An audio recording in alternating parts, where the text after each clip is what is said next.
Bonjour à toutes et à tous. Merci d'être présents dans ce live. Alors aujourd'hui, ça va être un live consacré à la marque employeur.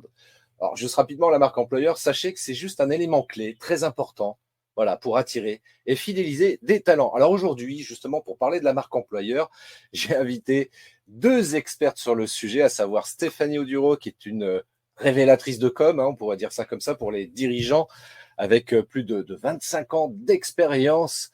Et elle aide justement donc les entrepreneurs à libérer le potentiel de leur entreprise grâce à une communication authentique, voilà, stratégique même, j'oserais dire. Voilà. Et puis on a aussi Céline Boulage qui va nous rejoindre aussi, qui est consultante en réalité humaine. Elle nous expliquera peut-être un petit peu ça un peu plus en détail. Céline, elle a 23 ans pardon, d'expérience sur le sujet et elle aide également, elle accompagne les dirigeants à révéler leurs talents cachés et à améliorer leur communication, voilà, pour un environnement de travail beaucoup plus épanoui. Alors, bien sûr, vous pourrez poser vos questions pendant ce live. N'hésitez pas à intervenir dans les commentaires. On verra vos questions. Et puis, on se retrouve donc tout de suite maintenant, après ce jingle avec Céline et Stéphanie. Bienvenue dans l'univers du podcast Les Néo-Vidéo Marketeurs, le podcast dédié aux entrepreneurs passionnés par le pouvoir du marketing vidéo. Chaque épisode est une invitation à plonger au cœur des stratégies, des tendances et des innovations qui façonnent le monde du marketing vidéo aujourd'hui. Abonnez-vous dès maintenant et faites partie de cette excitante aventure. Alors, merci Céline et Stéphanie de nous rejoindre pour ce live. Alors, tout d'abord, Stéphanie, Céline, est-ce que vous pourriez vous présenter en quelques mots?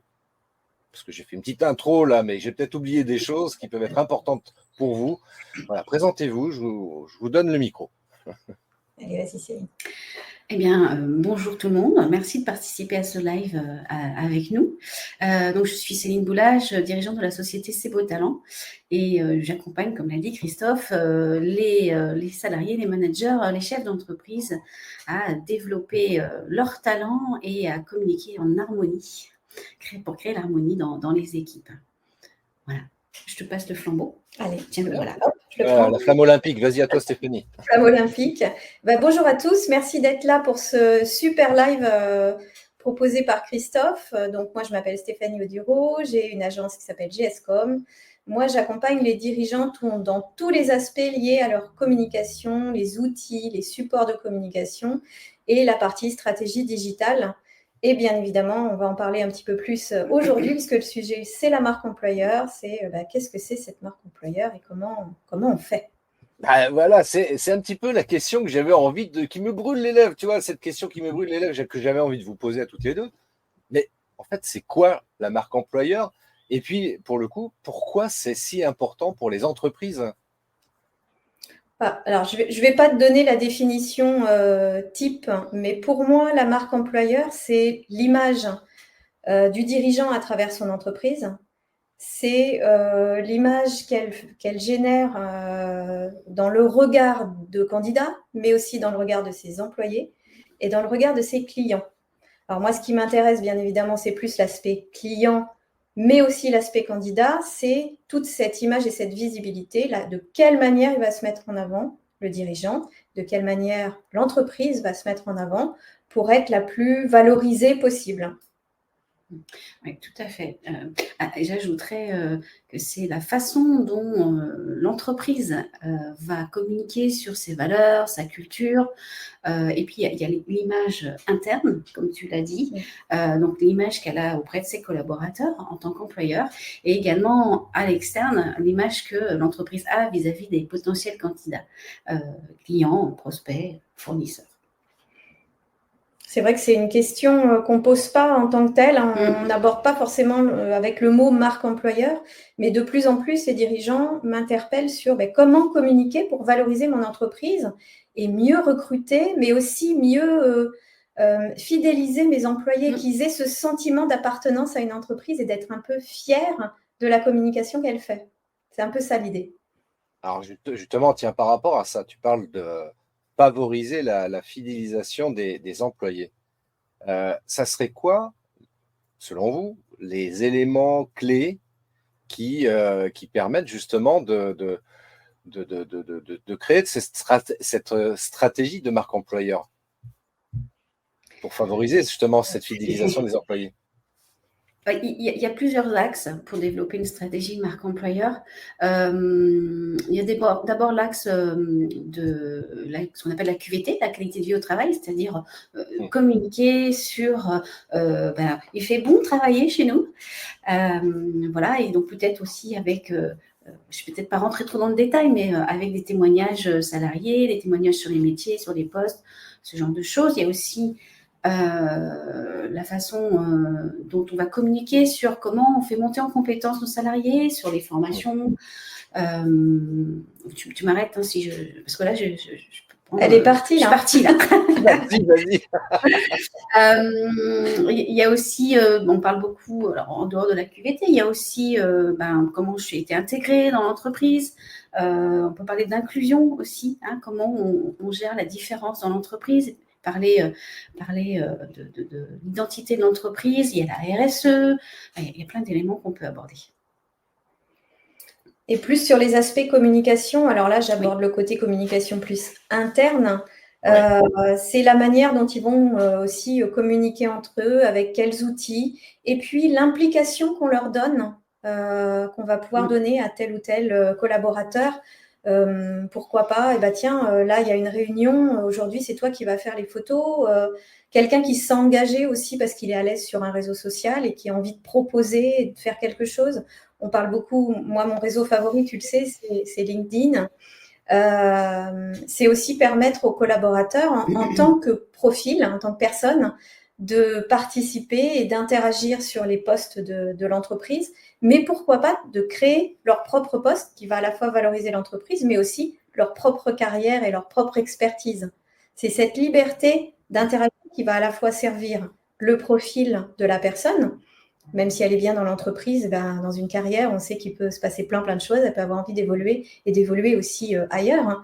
Donc, ça valorise le profil lui-même. À valoriser effectivement en même temps l'entreprise et la qualité de l'entreprise en fait à travers ça. Un collaborateur qui a envie de communiquer sur son entreprise, c'est un collaborateur qui est bien, qui est fier. Alors justement, tu vois, c'est là la difficulté que peuvent avoir justement les entreprises par rapport à ça. Comment une entreprise peut inciter à dire à ses collaborateurs de dire tiens, ce serait pas mal que vous partagiez des publications de l'entreprise ou vous commentiez des publications de l'entreprise justement pour augmenter peut-être sa visibilité. Enfin, je sais pas. Enfin, quelles sont les méthodes que l'entreprise peut adopter justement par rapport à ça pour inciter la com sur LinkedIn par exemple pour revenir là-dessus. Comment on peut faire?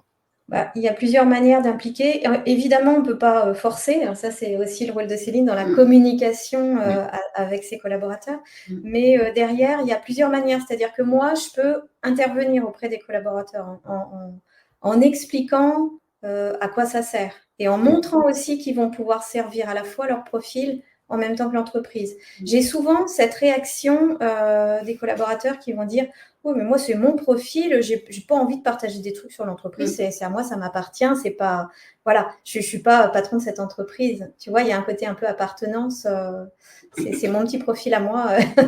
Alors, du coup, là, c'est mon rôle, en fait, de les former, de proposer aux dirigeants des formations aussi pour les collaborateurs, pour leur expliquer comment se servir de leur profil pour eux et comment valoriser en même temps l'entreprise, en fait.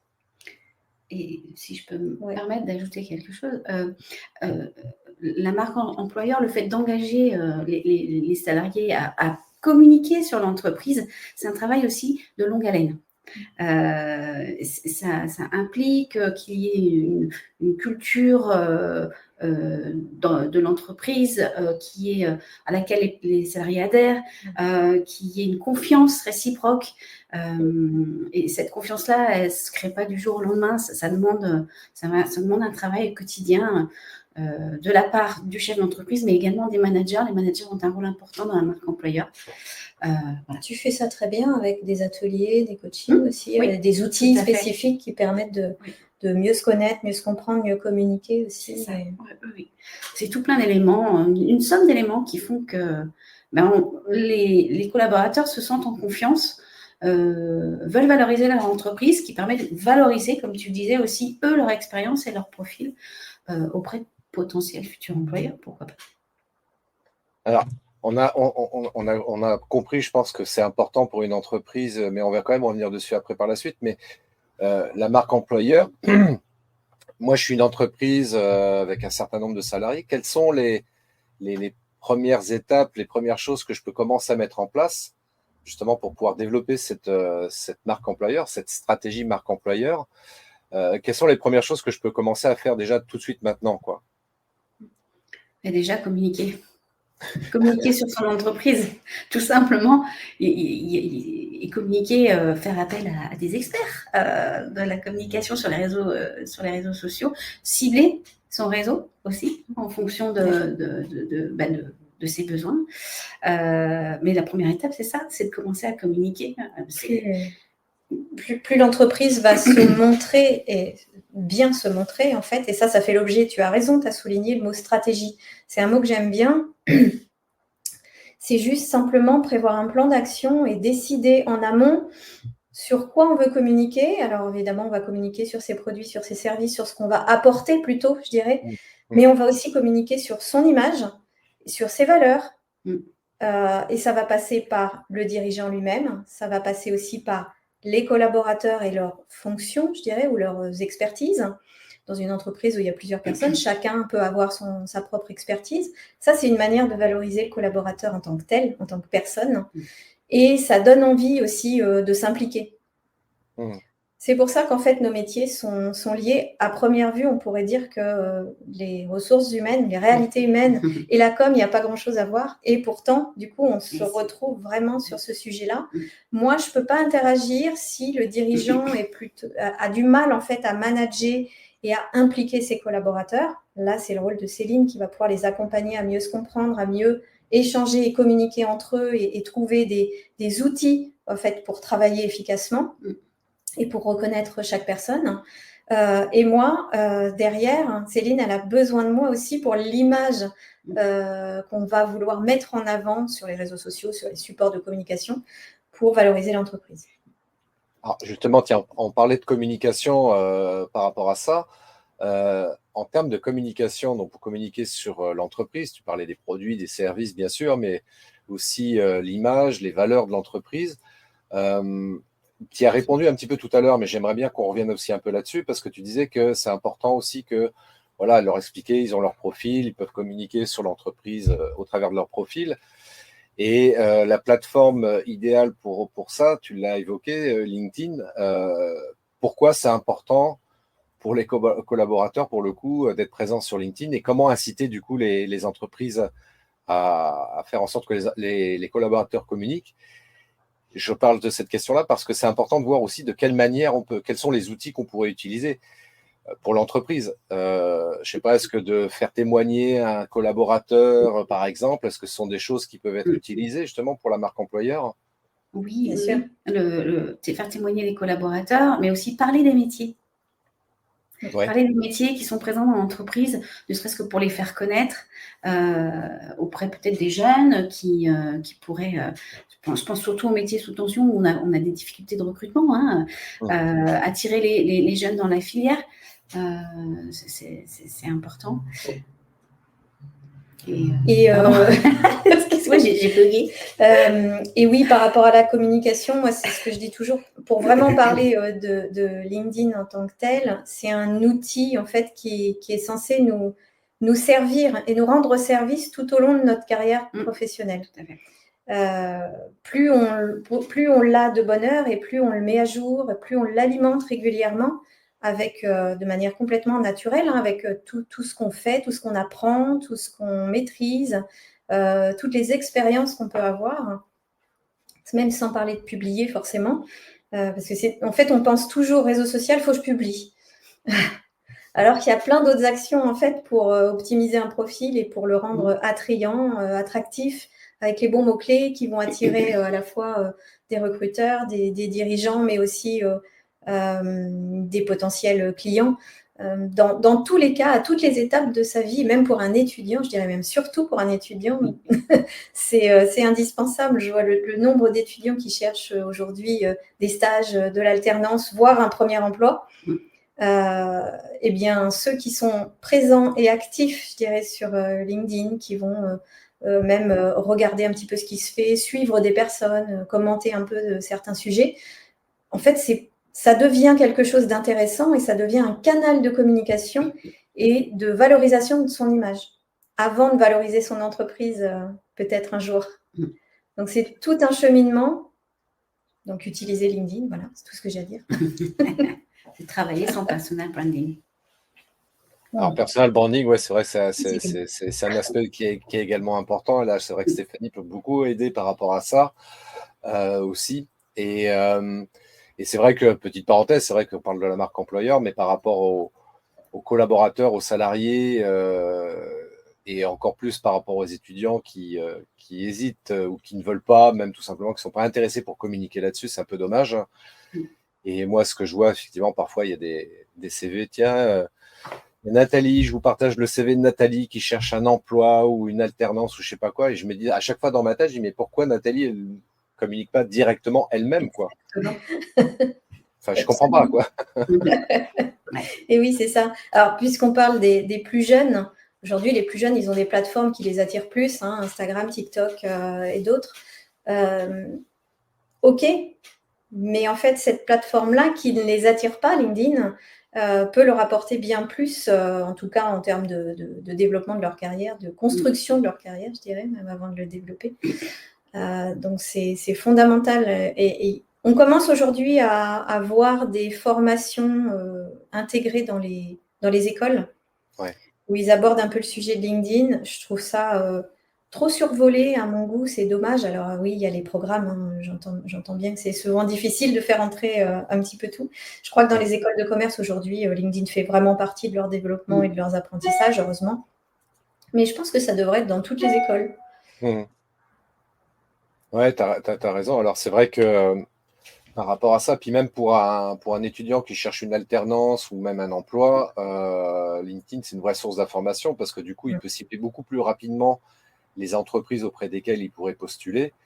Parce que comme tu l'évoquais tout à l'heure, je veux dire, ça permet d'avoir accès à plein d'informations et quand tu cherches des informations sur une entreprise, surtout une entreprise qui développe sa stratégie marque employeur correctement, eh bien, voilà, on peut trouver des infos qui peuvent être intéressantes parce que les valeurs de l'entreprise, je sais pas, moi, c'est de privilégier les relations humaines et puis je peux me servir de ça comme levier, moi, pour postuler pour un poste, quoi.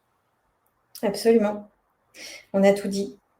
Mais on déroge un petit peu de la marque employeur, mais c'est vrai que tout ça, ça va avec. Aujourd'hui, LinkedIn, toi, tu l'utilises aussi dans tes recrutements et tu conseilles aussi aux dirigeants d'aller mettre à jour leur profil pour être attirant et leur page.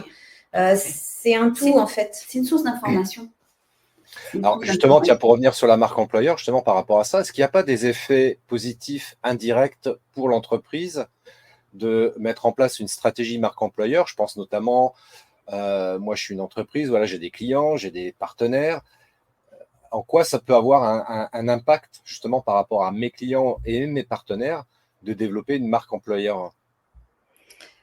Justement, par rapport aux clients, moi ce que je trouve intéressant, c'est que ça renforce la confiance. Le fait de voir des publications, le fait de voir un petit peu l'intérieur de l'entreprise quelque part, s'il y a des témoignages de collaborateurs, s'il y a une mise en avant de certains métiers. En fait, on rentre un peu au sein de l'entreprise. C'est un peu un privilège quelque part.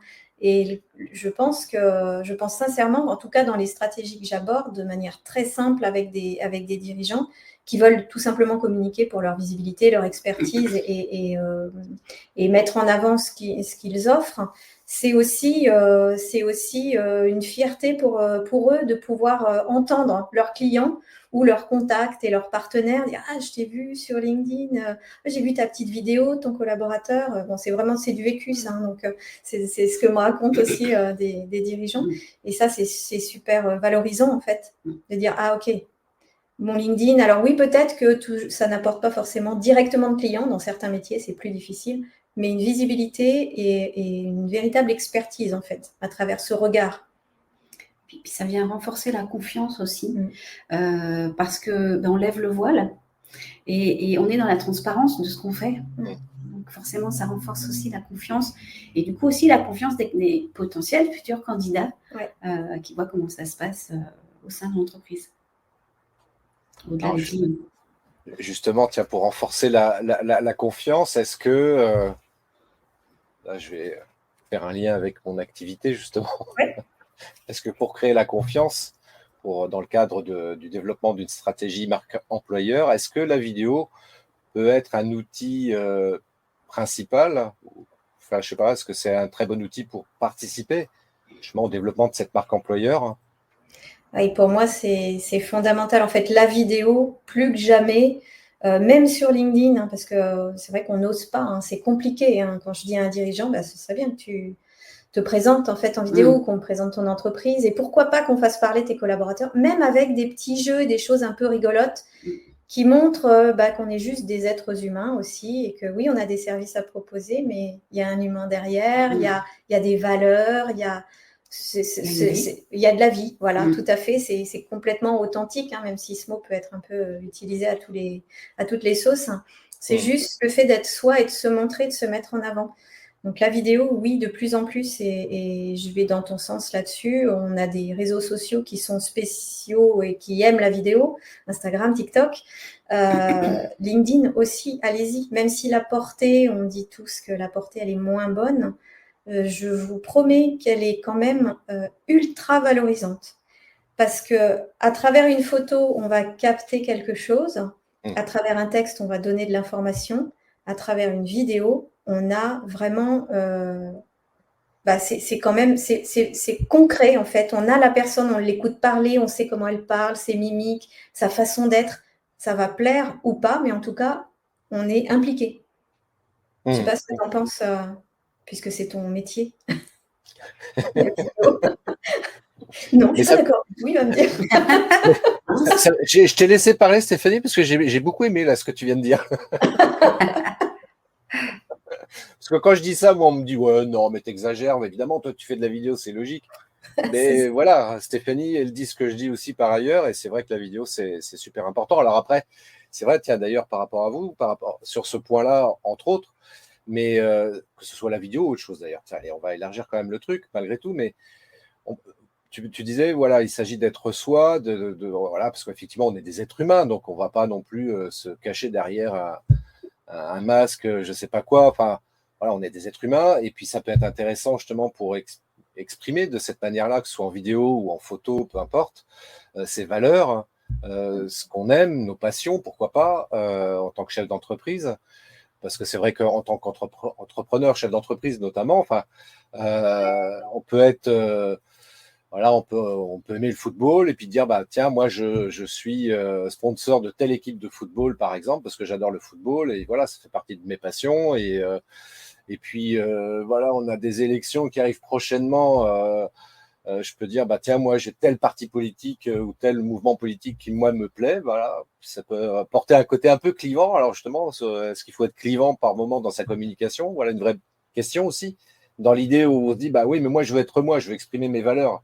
Donc, si je dis, voilà, j'ai tel parti pris pour tel sujet, je sais que derrière, ça va susciter peut-être des débats, des réactions négatives, etc. Mais voilà, c'est moi.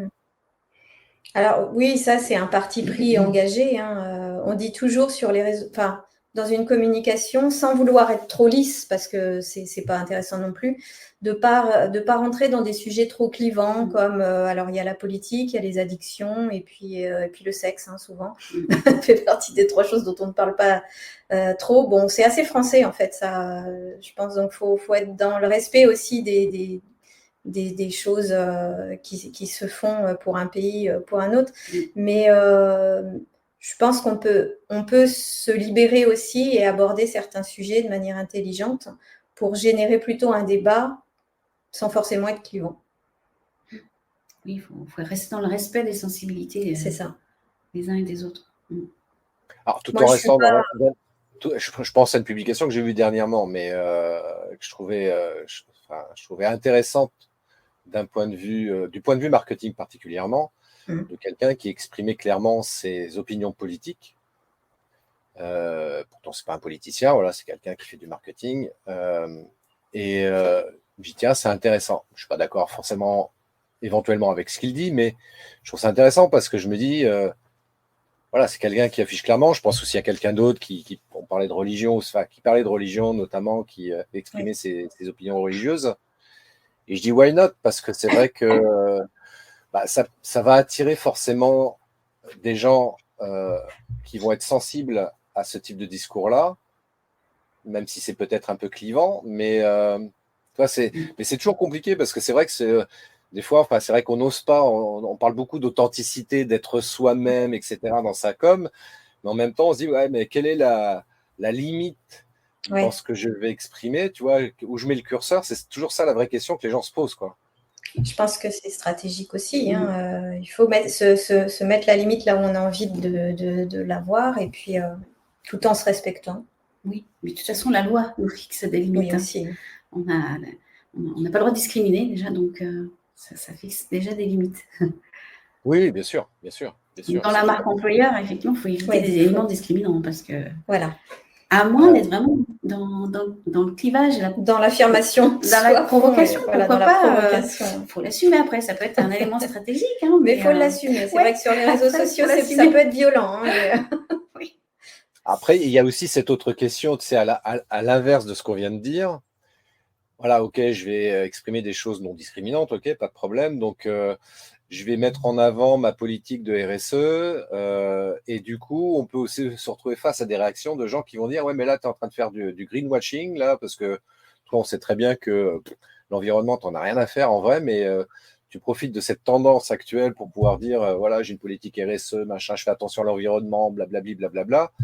Et d'un point de vue marketing, ça, il n'y a pas de problème, quoi. C'est une manière de communiquer aussi, quoi. Mais voilà, je suis pas discriminant, mais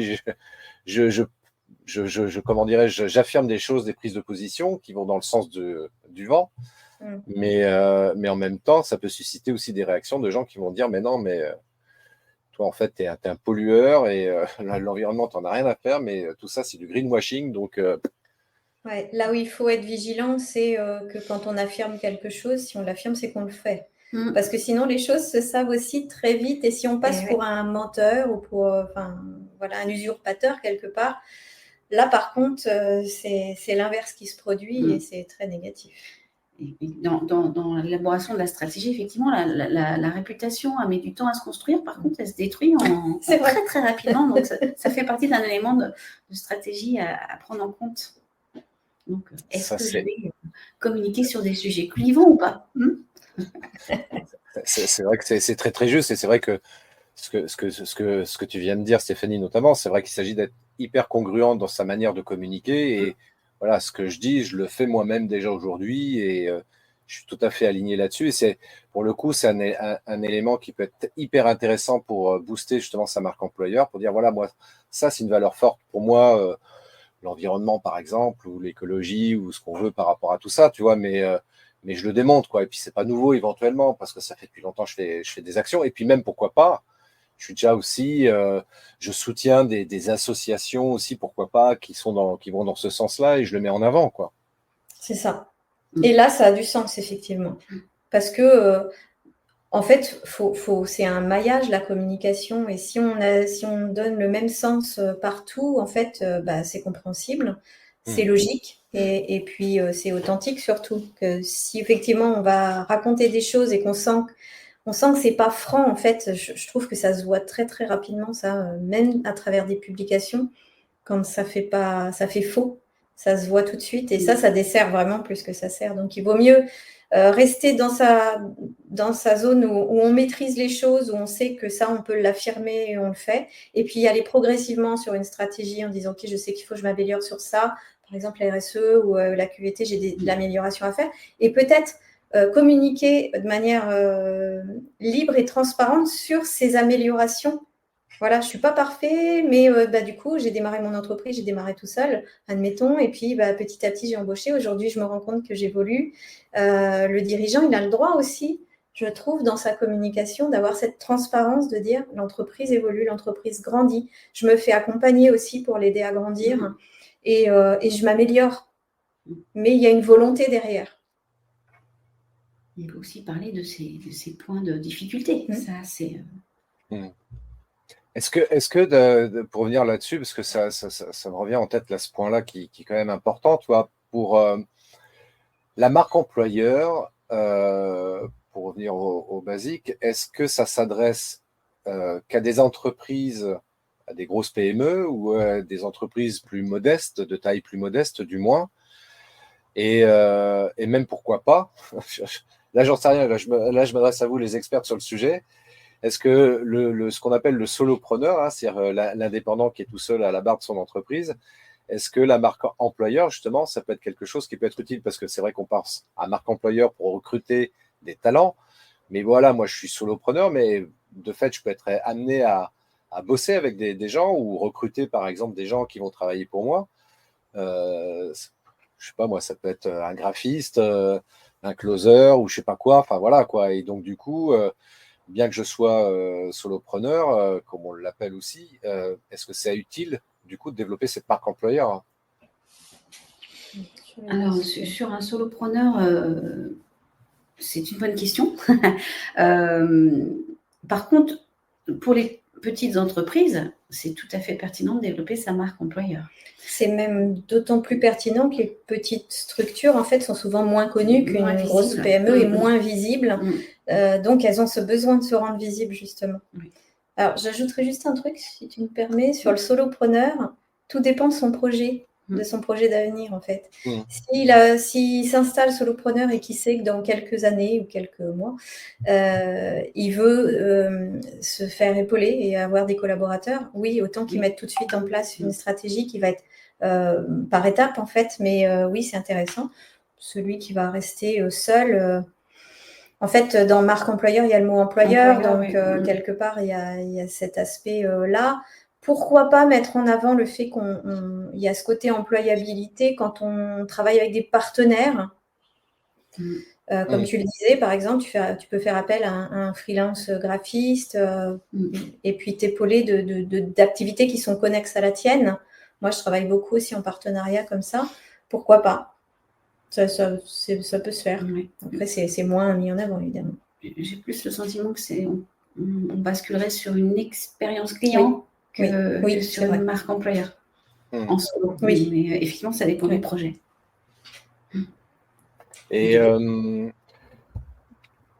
donc là, le mieux, si je comprends bien, en fait, pour développer une marque employeur, parce que c'est vrai que pour les chefs d'entreprise qui ne connaissent pas trop ce sujet, qui ne le maîtrisent pas trop encore plus, si je veux pas faire trop d'erreurs, en tout cas, si je veux mettre une stratégie en place qui soit la plus efficace possible rapidement, l'idée, c'est quoi? C'est de vous contacter l'une et l'autre et puis de voir comment je peux...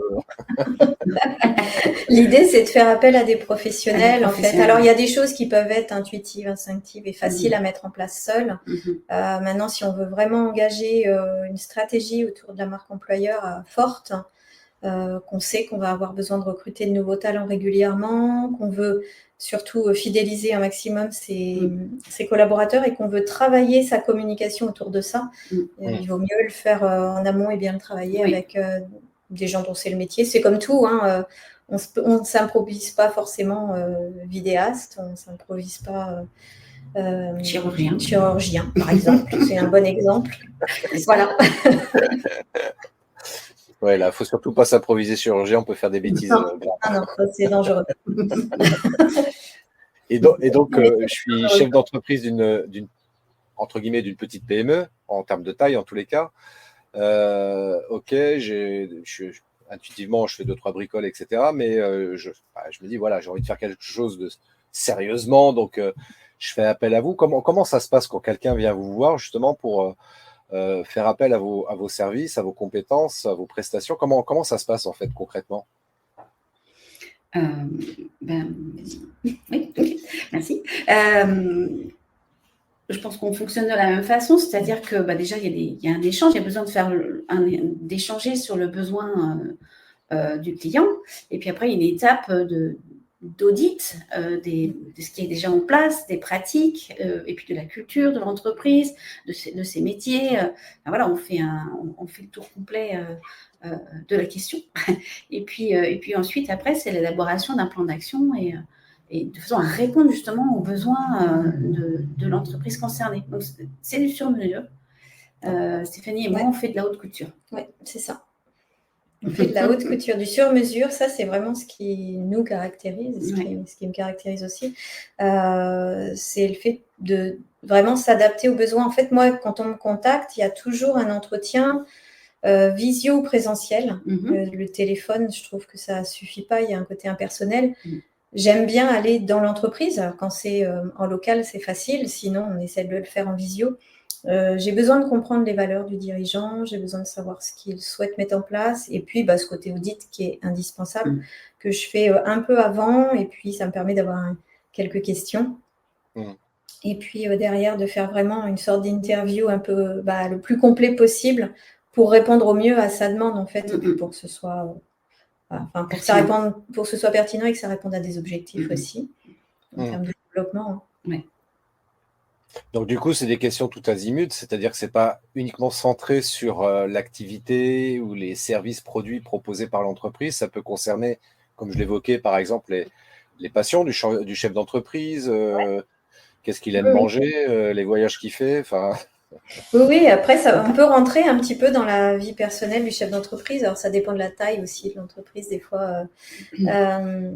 Mais moi, j'ai besoin de savoir des choses, sur surtout, il y a une question qui est importante pour moi, c'est pourquoi il a créé son entreprise, son pourquoi, on en parle beaucoup, même si c'est pas facile à dire, à trouver ce pourquoi. Souvent, il y a les motivations derrière, les motivations profondes qui sont importantes.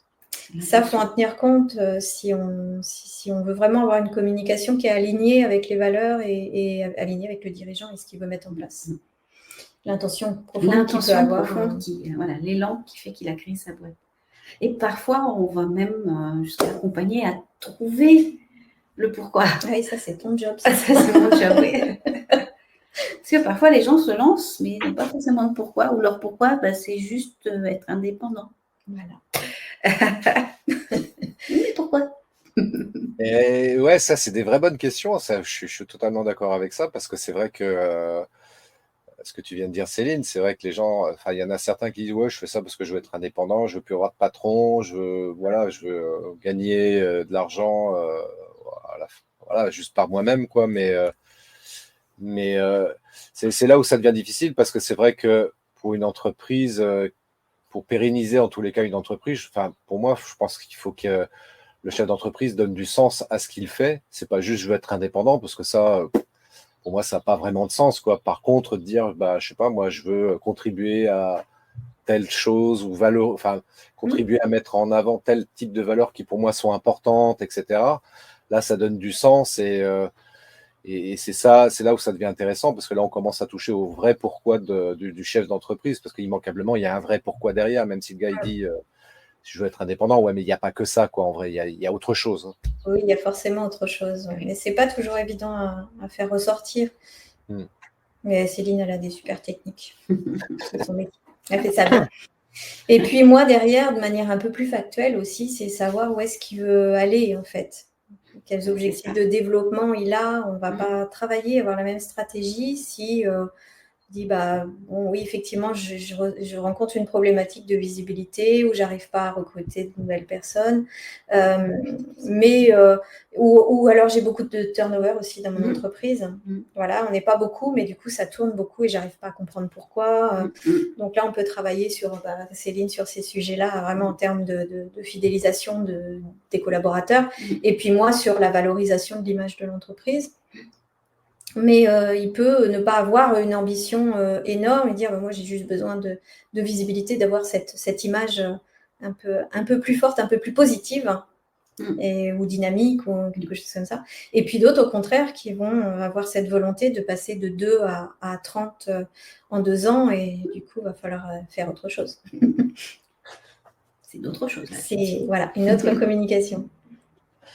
Je reviens 2 petites secondes par rapport à ma question précédente, parce que Céline, une action un peu spécifique, justement. En introduction, je disais que tu étais consultante en réalité humaine. Ça veut dire quoi, ça, réalité humaine? Alors, la réalité humaine, c'est parce que je trouve que le mot ressources humaines est un peu maltraité et mal perçu. Il a perdu son sens. Et puis parce que, mais comme on l'a dit avec Stéphanie, on veut se calquer, enfin, moi je veux me calquer sur ce qui se passe vraiment au sein des entreprises pour les collaborateurs, pour les managers, pour les dirigeants, et être dans leur réalité pour répondre à ce dont ils ont besoin. C'est pour ça je dis réalité humaine. J'aime bien le terme parce que c'est vrai que le terme ressources humaines, joli, hein. Malheureusement, a une connotation un peu négative. Ressources humaines, ouais, c'est juste les gens qui vont licencier, etc. Donc,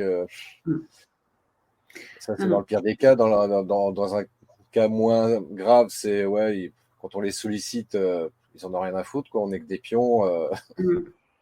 Oui, il y a cette image un peu négative du service ressources humaines dans des grosses entreprises. C'est vaste. C'est vaste. Les ressources humaines, c'est vaste. Moi, je suis plus sur la partie développement des compétences. Voilà. Et en quel cas, sur la réalité de ce qui se passe dans la vie au travail. La réalité du terrain pour chaque entreprise. En plus, c'est différent cette réalité. Donc, il n'y a pas les mêmes besoins, les mêmes problématiques aussi à gérer.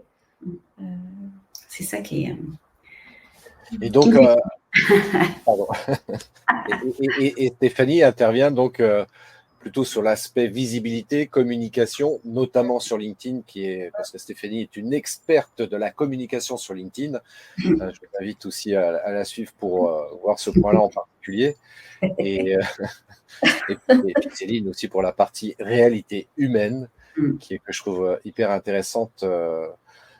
Voilà, c'est un terme que je trouve intéressant. C'est intéressant parce que c'est des termes aussi d'un point de vue marketing. Moi, c'est un sujet qui m'intéresse beaucoup, que je trouve, voilà, ça apporte une connotation beaucoup plus positive et ça redore un petit peu le blason des ressources humaines.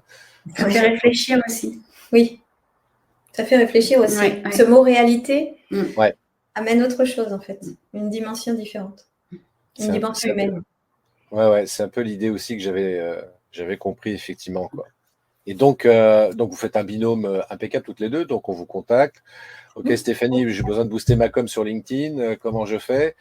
Et puis ma marque employeur, ok, j'ai compris. Ah bah attends, il y a Céline aussi qui peut m'accompagner là-dessus, parce que pour recruter des talents, voilà, j'ai besoin de savoir comment faire pour recruter les meilleurs talents pour travailler dans mon entreprise. Donc, et les garder sur ces sujets-là. Et les garder. Ouais. Alors, on terminera peut-être justement sur ce point-là. Quel serait le truc, l'astuce, le meilleur conseil, tout au moins, pour conserver ces talents dans l'entreprise, selon vous, à toutes les deux? Je vais dire une bêtise. Appelez-moi. Meilleur conseil, appelez-moi. Offrez-leur des chocolats. Non, je plaisante. Le meilleur conseil, remettez vos acquis en question. Remettez vos croyances et vos actes en question. Tout le temps. Enfin, tout le temps. Régulièrement. Tout du moins. Interrogez-vous sur ce que vous faites, comment c'est perçu et si besoin ajuster. Je ne sais pas si je suis claire. Parce que ce qui fait qu'une entreprise fonctionne, ça va peut-être être dur ce que je vais dire, mais ce qui fait qu'une entreprise fonctionne, marche, avec des salariés qui sont heureux de venir au travail et qui du coup sont plus performants, c'est l'attitude et le sens et la direction que va donner le dirigeant et les managers. Je pense que Stéphanie ? Ouais. Et qu'est-ce que je peux rajouter simplement à travers la communication, c'est aussi une manière de les rendre impliqués, de leur donner envie, d'avoir ce petit côté un peu fierté. Ah, moi, je travaille dans cette boîte. Ouais, ils communiquent souvent et tout. Puis que les gens voient un petit peu ce qui se passe. Et puis, je suis mis en avant quand même. J'ai mon rôle à jouer dans l'entreprise. Ce côté-là, en fait, à travers la com et à travers la communication interpersonnelle aussi, Je fais partie de l'entreprise, je participe. Je me sens impliquée. Voilà. Et donc, ça fait sens parce que je suis utile. En fait, tout le monde veut être utile. Aujourd'hui, on est vraiment centré sur ça, sur ce besoin-là, en fait, qui est fondamental. Alors, on parle des jeunes, mais pas que. Hein. Ouais. On a besoin de trouver vraiment du sens à être quelque part et pourquoi on le fait. Et on a besoin de reconnaissance. À différents niveaux, à différents degrés, mais on a tous besoin de reconnaissance. Est-ce que la reconnaissance, justement, ne passe pas également sur l'écoute? Je suis chef d'entreprise, j'ai des collaborateurs. Est-ce que ça peut être utile, intéressant, et de manière sincère, bien entendu, aussi, de prendre du temps avec mes collaborateurs pour dire, tiens, on va déjeuner ensemble aujourd'hui, si vous le souhaitez, bien sûr. Organiser des temps, tu vois, pour dire, je suis quand même à votre écoute. Vous n'êtes pas juste des gens avec un contrat de travail, avec des obligations, etc. Mais vous êtes aussi des êtres humains et j'ai envie de vous écouter parce que ça peut être intéressant pour moi, quoi. C'est vital. Dans la vie d'une entreprise, c'est vital. Ces temps où on va écouter ses collaborateurs pour voir si tout se passe bien, voir ce qu'il faut peut-être améliorer. C'est comme ça qu'on va détecter qu'un collaborateur, il y a des petits signaux faibles, il dit « Ah, il a l'air d'être moins motivé » ou alors « j'ai pas envie qu'il parte ». Enfin, voilà. Alors, si je devais donner un conseil par rapport à cette écoute, c'est assez simple, c'est écouter pour comprendre, pas pour répondre. Ça, c'est essentiel. C'est un conseil tout simple, mais on oublie souvent. J'aime bien ce que tu dis. Écouter pour comprendre, pas pour répondre. Et c'est vrai que le chef d'entreprise peut avoir ce biais-là parfois, volontairement, bien souvent, bien sûr, de vouloir répondre à des demandes, etc., mais juste comprendre. Et peut-être justement sans être, parler de discrimination, mais sans aller jusque-là, mais sans porter forcément de jugement sur ce que la personne dit, tu vois. Exactement. Et pouvoir être en mesure de manière transparente aussi d'expliquer. Parce que comprendre, ça ne veut pas dire effectivement trouver forcément tout de suite une solution. Il peut y avoir une problématique derrière, il peut y avoir plein de choses, mais c'est juste cet aspect de communication transparente. De dire j'ai entendu, j'ai compris. Comment, c'est pour reposer des questions aussi. L'impliquer, c'est aussi ça, je pense. Oui, impliquer les personnes, c'est leur dire ok, j'ai bien entendu ce que tu me demandes, qu'est-ce que tu aimerais ou de quoi tu aurais besoin, comment on pourrait faire. Et c'est cette implication qui fait que c'est un cercle vertueux. Moi, je rajouterais juste, pour moi, c'est un peu comme une communauté, l'entreprise, pour pas dire famille, une sorte un terrain un peu communautaire où on est là pour travailler tous ensemble et pas chacun de son côté. Et on ne travaille pas non plus pour un dirigeant, pour une entité, on travaille tous ensemble pour des projets. J'aime bien pour le collectif, travailler autour de cette idée-là. Et ça, c'est intéressant aussi en communication. Enfin, plus en communication interne, là, mais du coup, ça fait partie de la marque employeur, la communication ça a interne. du sens aussi. Et ça peut découler derrière une communication de l'entreprise. Il y a plein de sujets derrière qui peuvent découler de ça. C'est passionnant tout ça. Moi, ça me passionne ce que vous racontez, franchement, quoi. Et c'est vrai que moi, j'ai envie pour résumer un petit peu tout ce que vous venez de dire, mais c'est vrai, c'est de replacer un petit peu l'humain. C'est ce qu'on dit aussi, toi, dans le marketing, replace on a des clients, bien sûr, mais c'est replacer quand même l'humain dans notre communication. Et même en interne, redonner sa place aussi à l'être humain qui participe à la vie de l'entreprise. Et parce que c'est vrai qu'aujourd'hui, on parle beaucoup d'IA, des robots, machin, etc., qui risquent de remplacer des postes dans certaines entreprises. Et justement, enfin, c'est peut-être bien aussi de se préoccuper un petit peu déjà de l'humain qui est là déjà aujourd'hui. Absolument. C'est ce qui fait tourner la société. Alors, je voulais rebondir sur ce que tu viens de dire en marketing. Effectivement, on revient un peu à ce côté humain. Plus on a de réseaux sociaux, plus on a de digitalisation et d'outils numériques, plus j'ai l'impression qu'on a besoin de se raccrocher à de l'humain et du vrai. Ouais. Et ça raccroche tout à fait à ce qu'on disait tout à l'heure avec la vidéo. Le fait de voir des personnes, les entendre parler, on a vraiment l'impression de se connecter à une personne plus qu'avec un simple texte, par exemple. Ah, mais carrément, mais tu sais, là-dessus, c'est un phénomène en plus, c'est là où on voit la puissance de la vidéo, c'est que nous, d'un côté comme de l'autre, on a vécu parfois peut-être ce type d'expérience, mais par exemple, voilà, moi, je regarde des vidéos de quelqu'un que j'aime bien, qui m'inspire éventuellement, etc. Bah, le jour où je vais le voir en présentiel, mais je vais le connaître mieux que lui me connaît, évidemment, quoi. Mais C'est ça. il y a ce lien déjà qui a été créé, tu vois, en amont grâce aux vidéos qu'il a publiées. Tout à fait.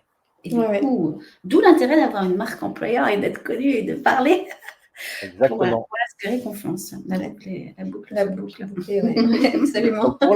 Pour la marque employeur, justement, je vais faire la transition avec ce qu'on vient de dire. Pour la marque employeur, justement, il y a un truc qui est vachement bien.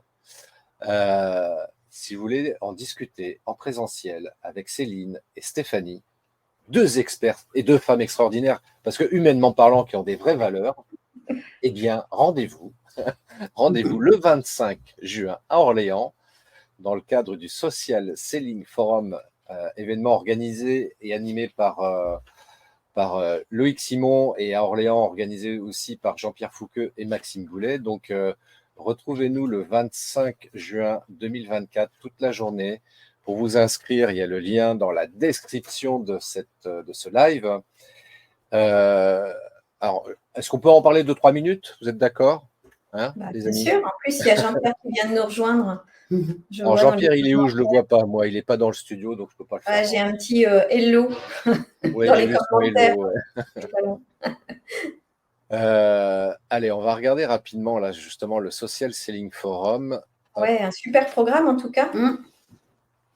Donc, qui a lieu donc le 25 juin à partir de 9h. Vous vous inscrivez, c'est payant, 35 € pour participer à cette magnifique journée. Donc, il y a encore une fois un événement qui a été créé par Loïc Simon et qui est organisé à Orléans par Jean-Pierre Fouqueux et Maxime Boulet. Donc, retrouvez-nous, Stéphanie, Céline et puis moi-même également. Stéphanie et Céline, comme ça, vous pourrez discuter avec elles de marque employeur, de personal branding, de communication sur LinkedIn, de réalité humaine, bref, de choses passionnantes qu'on a vues aujourd'hui en live. Et vous pouvez nous retrouver au cours de cette journée avec plein d'autres intervenants, bien sûr, hein, parce qu'il y a beaucoup de monde. Il y a des tables rondes, il y a des keynotes, il y a des conférences. Enfin, vraiment, ça va être une journée hyper riche en infos. Donc, évidemment, il va y avoir un souci, il va y avoir un moment obligé de faire des choix pour se dire est-ce que je participe à cet atelier ou l'autre, je ne sais pas. Donc, ça commence à se préciser en tout cas. Ouais, bon. Ça commence. Tout plein de thématiques super intéressantes. C'est chouette. Et toutes les deux, tiens, juste une petite question, vous allez intervenir sur quelle thématique en particulier au cours de cette journée-là? Sur la marque employeur, pour ma part. C'est bizarre. Tu as un sujet autour de recruter aussi grâce à LinkedIn. Oui, recruter avec LinkedIn, oui. Ou se faire recruter. Oui, ou se faire recruter. Moi, j'ai un sujet autour de développer son profil LinkedIn, justement. Voilà, qu'est-ce qu'on fait avec ce profil-là? Est-ce que c'est vraiment intéressant? Et puis, comment on fait pour avoir un profil qui attire? Voilà, j'ai un sujet comme ça. J'ai un sujet plus orienté sur les réseaux sociaux et la communication en général. Et je crois que j'ai une keynote à la fin sur le personal branding. Oui, ça y est, il l'a mis. Savoir se mettre en avant. Comment on fait pour se mettre en avant? C'est vrai que ça, c'est difficile. Alors, c'est difficile pour tout le monde et un dirigeant va se poser plein de questions. Oui, mais quelle image je vais générer, je vais mettre en avant? Comment on va le prendre? Comment mes clients vont le prendre? Comment mes salariés vont le prendre? On se pose toujours tout un tas de questions. On se fait un monde de ces photos ou vidéos, alors que en fait, moi, j'aime mieux un dirigeant qui est un petit peu mal à l'aise des fois en vidéo. Ça peut avoir un côté plus sympathique et naturel, en fait. C'est pas grave, on est tous pareils. Et même une photo, une mise en situation, parce que ça, j'en fais un petit peu en photo, bossez, vous occupez pas de moi. C'est toujours ce que je dis, en fait. Faites-le de manière la plus naturelle possible. On n'est pas là pour avoir un masque, justement. Tu parlais de ça au début, je crois. Ouais. On n'est pas là pour se montrer sous un jour un peu spécial, un peu différent, ou ressembler à quelqu'un qui nous inspire. On est là pour être nous-mêmes. Et la communication, c'est juste ça. Authenticité. Voilà, ne pas être des photocopies. Absolument. C'est pire que tout. C'est clair. Donc, on se retrouve donc le 25 juin. Vous allez aborder tous ces points-là. Est-ce qu'on précise, Christophe, qu'on peut offrir des places? Ah oui. Ah bah, j'osais pas le dire parce que je voudrais pas que vous soyez submergés de demandes là-dessus, mais alors, on le dit à voix basse, hein, on va le... Un nombre limité. Mais c'est Donc- hyper limité, attention. Ouais. Donc, on a un stock d'invitations gratuites très limité, effectivement. Donc, si ça vous intéresse de participer à cet événement-là, bah, vous contactez Stéphanie, Céline ou moi pour avoir une entrée gratuite au Social Selling Forum le 25 juin à Orléans. Et voilà, ça vous permettra de venir gracieusement à cet événement-là et pouvoir profiter de toutes les informations, tous les conseils qui vont être partagés, notamment par Stéphanie et Céline. Et moi, à l'occasion aussi, éventuellement. Plein d'autres personnes. Et plein d'autres personnes aussi, bien sûr. Donc, ça va être vraiment un événement très, très riche. En termes d'intervenants, c'est vraiment du qualitatif. Il y a plein de gens hyper intéressants à découvrir, à voir ou à revoir au cours de cet événement-là. Donc, profitez-en, inscrivez-vous. Le lien, encore une fois, pour le Social Selling Forum à Orléans le 25 juin est dans la description de ce live, de cette vidéo. Donc, inscrivez-vous dès maintenant, le 25 juin, c'est bientôt. Donc, faites-le maintenant et demandez-nous une invite, même carrément plus simple. Carrément. Donc, Et ça va être une super journée. Exactement. Bien, Et même. le soleil. Un mot, une phrase, quelque chose, une citation à nous partager avant qu'on conclue ce live. Tu veux nous prendre court? Ma citation préférée, peut-être, Ouais. de Nelson Mandela. Hmm. Je ne perds jamais. Soit je gagne, soit j'apprends. Ouais, je l'aime beaucoup celle-là aussi. J'aime beaucoup aussi. Ouais, c'est très inspirant. C'est quelque chose qui me porte également. Merci Vanina. C'est vrai que j'ai Merci. vu le petit bonjour tout à l'heure et on n'a pas relevé. Merci. Oui, Vanina nous met merci à vous. Très intéressant. Belle journée. Ouais. Merci, Vanina, bien sûr. Rendez-vous au 25, Malina. Voilà. Et donc, toi, Stéphanie, une citation, un mot, quelque chose? Alors, un petit mot, pas forcément une citation, mais autour de tout ce qu'on vient de dire, je pense que c'est soyez vous-même et montrez-vous. Parfait. Tout simplement. Voilà, tout simplement. Même et montrez-vous, c'est très bien dit. Je suis d'accord avec vos deux citations, celle de Nelson Mandela aussi, est très bien. Mm. Donc, eh bien, écoutez, merci à toutes les deux. C'était un vrai plaisir d'échanger avec vous. Merci, Christophe. Merci Christophe. Ça faisait longtemps, donc ça fait plaisir. Oui. Carrément. Et on Et a on se revoit le 25, nous, tous les trois aussi. ça marche. C'est cool. Bah, écoutez, merci. Et puis, très, très belle journée. À très Bonne bientôt. À Bonne bientôt. journée à tous, à bientôt. Ciao, ciao. Ciao. Ciao. Si vous avez apprécié cet épisode, n'oubliez pas de vous abonner à Les Néo-Vidéo Marketeurs. Votre avis compte énormément pour moi. Alors, si vous avez un moment, laissez-moi un commentaire. Vos retours sont précieux et m'aident à améliorer constamment le contenu que je vous propose. Et enfin, si vous pensez que ce que vous avez entendu aujourd'hui pourrait intéresser d'autres personnes, n'hésitez pas à partager cet épisode sur vos réseaux sociaux préférés. En partageant les néo-vidéo marketeurs, vous m'aidez non seulement à atteindre un public plus large, mais vous contribuez également à créer une communauté plus forte et plus informée autour du marketing vidéo. Encore une fois, merci d'être là, merci pour votre écoute et votre soutien. Restez inspirés, continuez à innover et rappelez-vous, la vidéo est un outil puissant qui peut transformer votre entreprise.